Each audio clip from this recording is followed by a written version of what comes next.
ಗ್ರಾಮ ಸಭೆ ಎಂಬುದು ರಾಜಕೀಯ ವೇದಿಕೆಯಲ್ಲ, ಇದೊಂದು ಸರ್ಕಾರಿ ಕಾರ್ಯಕ್ರಮ. ಇಂತಹ ಸಭೆಗೆ ಗೈರಾಗಿರುವ ಗ್ರಾಮ ಪಂಚಾಯಿತಿ ಸದಸ್ಯರನ್ನ ಮುಂದಿನ ಬಾರಿ ನಡೆಯುವ ಗ್ರಾಮ ಪಂಚಾಯಿತಿ ಚುನಾವಣೆಯಲ್ಲಿ ಮತದಾರರು ಸೋಲಿಸುವ ಮೂಲಕ ಅವರಿಗೆ ತಕ್ಕ ಪಾಠ ಕಲಿಸಬೇಕು ಎಂದು ಶಾಸಕ ಎಸ್.ಎನ್. ನಾರಾಯಣಸ್ವಾಮಿ ಅವರು ಪ್ರಹಾರ ನಡೆಸಿದ್ದಾರೆ. ಬಂಗಾರಪೇಟೆ ತಾಲೂಕಿನ ದೊಡ್ಡವಲಮಾದಿ ಗ್ರಾಮದಲ್ಲಿ ದೊಡ್ಡವಲಮಾದಿ ಗ್ರಾಮ ಪಂಚಾಯಿತಿ ವತಿಯಿಂದ ಏರ್ಪಡಿಸಲಾಗಿದ್ದ ಗ್ರಾಮ ಸಭೆ ಕಾರ್ಯಕ್ರಮ ಜ್ಯೋತಿ ಬೆಳಗಿಸಿ ಮಾತನಾಡಿದ ಅವರು, ಜನರ ಕಷ್ಟ ಸುಖಗಳನ್ನು ಆಲಿಸುವ ನಿಟ್ಟಿನಲ್ಲಿ ಅವರ ಸಮಸ್ಯೆ ಇತ್ಯರ್ಥಪಡಿಸುವ ನಿಟ್ಟಿನಲ್ಲಿ ಸರ್ಕಾರ ಗ್ರಾಮ ಸಭೆಗಳನ್ನು ಆಯೋಜನೆ ಮಾಡಲಾಗಿದೆ.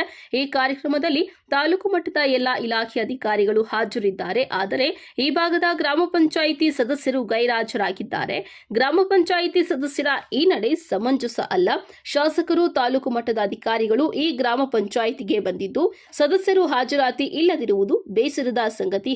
ಹಾಗಾಗಿ ಮುಂಬರುವ ಚುನಾವಣೆಯಲ್ಲಿ ಎಲ್ಲಾ ಸದಸ್ಯರನ್ನ ಸೋಲಿಸುವ ಮೂಲಕ ಬುದ್ಧಿ ಕಲಿಸಬೇಕು ಎಂದು ಸಾರ್ವಜನಿಕರಿಗೆ ಸೂಚನೆ ನೀಡಿದ್ದಾರೆ. ಕಾಂಗ್ರೆಸ್ ಸರ್ಕಾರ ನುಡಿದಂತೆ ರಾಜ್ಯ ಸರ್ಕಾರದ 5 ಗ್ಯಾರಂಟಿ ಯೋಜನೆಗಳು ಫಲಪ್ರದವಾಗಿದೆ. ಬಡವರು, ಮಹಿಳೆಯರು, ಕೂಲಿ ಕಾರ್ಮಿಕರು ಪ್ರಗತಿಯ ದೃಷ್ಟಿಯಿಂದ ಅವರ ಅಭಿವೃದ್ಧಿಗಾಗಿ ಕಾಂಗ್ರೆಸ್ ಸರ್ಕಾರ 10 ಹಲವು ಯೋಜನೆಗಳನ್ನು ರೂಪಿಸಿ ಯಶಸ್ವಿಯಾಗಿದೆ ಎಂದು ಹೇಳಿದ್ದಾರೆ.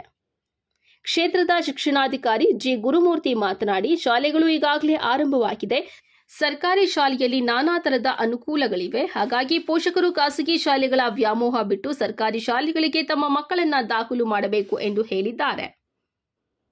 ಈ ಸಂದರ್ಭದಲ್ಲಿ ಗ್ರಾಮ ಪಂಚಾಯಿತಿ ಅಧ್ಯಕ್ಷೆ ನಂದಿನಿ ಎಸ್, ಉಪಾಧ್ಯಕ್ಷೆ ಸಾವಿತ್ರಮ್ಮ, ತಾಲೂಕು ಮಟ್ಟದ ಅಧಿಕಾರಿಗಳಾದ ರವಿಕುಮಾರ್, ಮುನಿರಾಜ್, ಶ್ರೀನಿವಾಸ್, ಪ್ರತಿಭಾ, ರವಿಚಂದ್ರ ಸೇರಿದಂತೆ ಇತರೆ ಅಧಿಕಾರಿಗಳು, ಸಿಬ್ಬಂದಿ ವರ್ಗ, ಗ್ರಾಮ ಪಂಚಾಯಿತಿ ಸದಸ್ಯರು, ಮಾಜಿ ಸದಸ್ಯರು, ಮುಖಂಡರುಗಳು, ಅಂಗನವಾಡಿ ಆಶಾ ಕಾರ್ಯಕರ್ತೆಯರು, ಸ್ವಸಹಾಯ ಸಂಘಗಳ ಮಹಿಳಾ ಪ್ರತಿನಿಧಿಗಳು, ಗ್ರಾಮ ಪಂಚಾಯಿತಿ ವ್ಯಾಪ್ತಿಯ ಗ್ರಾಮಗಳ ಗ್ರಾಮಸ್ಥರು ಭಾಗವಹಿಸಿದ್ರು.